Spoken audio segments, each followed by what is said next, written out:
What's up, everybody? I'm here at the Toronto International Boat Show at the Princecraft booth, checking out the new lineup. Thought I'd do a few walkthroughs for you guys, show you a few of the new features on some of the new rigs, and hopefully you find this helpful. So this is the Xpedition 180.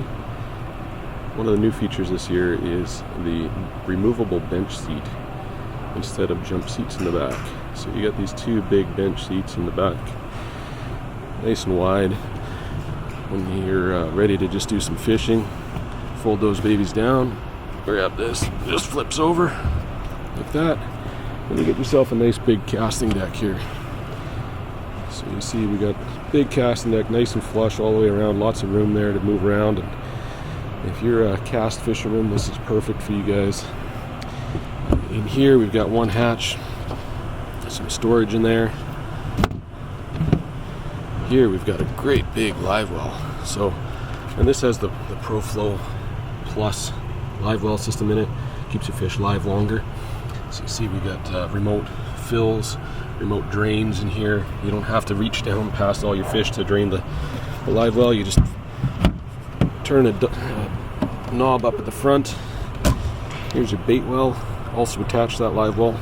So you got the two hatches there. Back here's your battery electronics. It's got the battery kill switch right there, so you can isolate things, which is quite nice. Lots of room. Covers up the splash wells back here, so you don't have to worry about stepping in there by accident. We got some storage on the side right there, and then if we move over to the other side, you got some lockable storage in here with rods, so you can fit 4 rods, 7-footers in here quite easily. Lockable, like I mentioned. And then you got a seat pedestal base here, so you can move one of these seats up, and you got lots of room to fish out of the back here. Looking forward in the boat here, you got the nice Helm. Here's your controls. Lots of room for a kicker control if you wanted to put a 9.9 or something on here. You can. Here's your remote live well open and close drains. Down here is something really cool. This is the ventilation system. So it's got a blower, it blows air through your storage compartments. Prevents things from getting musty or moldy if you ever have moisture in there. Helps dry everything out, which is great.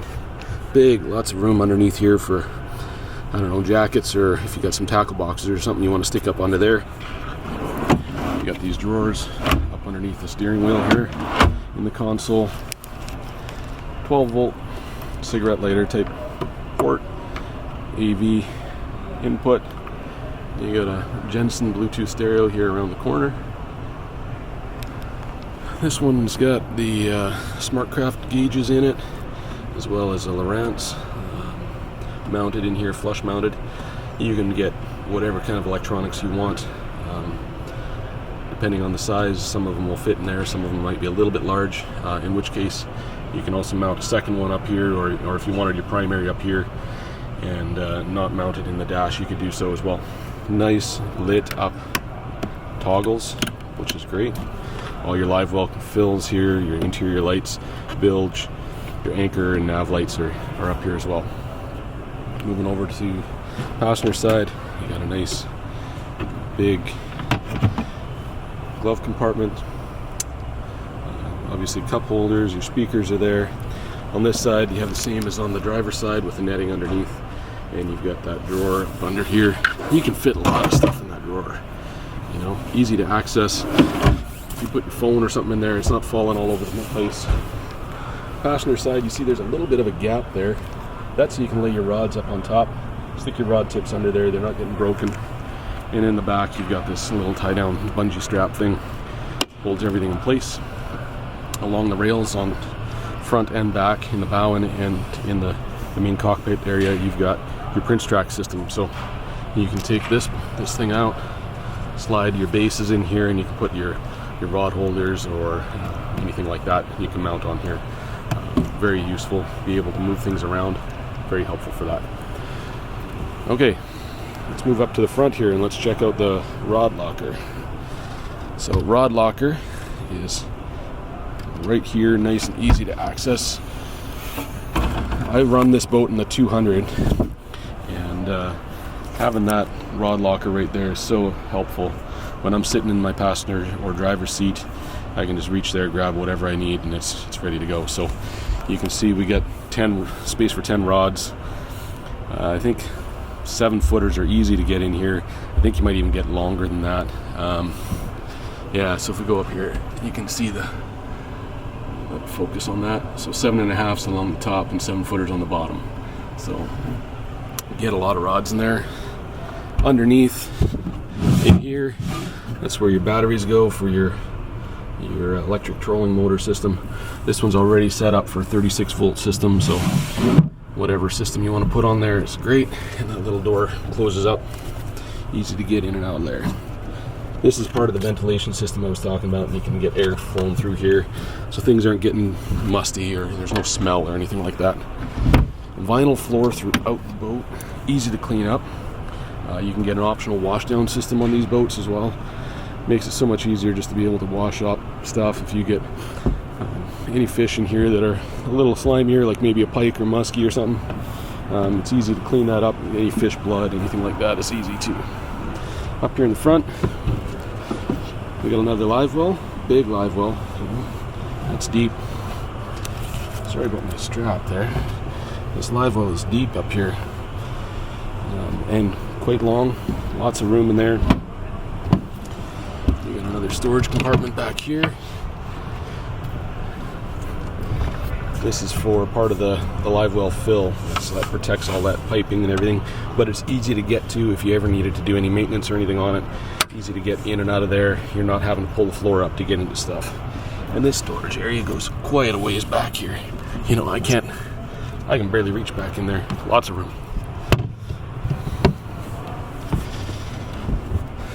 Same kind of storage area on this side. Big, lots of room for your life jackets, everything else. And then on this side, we got another locking storage. And this is an insulated cooler. You can throw ice in there if you wanted, or anything you don't want to have get wet. It's sealed up along here. So, and it's plastic inside here. So you're not worrying about anything getting wet inside there. It's nice and dry and lockable, so nice there. And then up in the front, this is a cool little feature they added this year. They actually have a little cover, so your foot pedal for your electric motor can go up in there, and it's not bouncing around if you're going across the lake. You open it up when you get there, you're good to go. All right, we'll check out the outside. Xpedition 180. This guy's got nice graphics on it. You can see it's got the Pro Staff graphics on this boat. Remick galvanized aluminum trailer here underneath it. Dual axle. Trailer's very nice. What I find with these trailers is they actually load a lot easier than most because the trailers are manufactured specifically for this boat. They're not a Shoremaster or Shorelander or Easy Loader or something that they just adjusted. They actually manufacture this, all the angles and everything for this boat. Swing away tongue. It's got sharp looking boat. Load guides here on the back.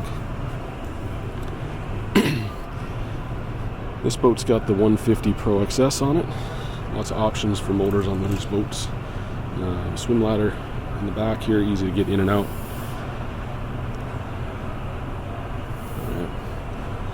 Well, hopefully that helps you guys out if you're considering a nice 18-foot fishing style aluminum boat. This is a great option.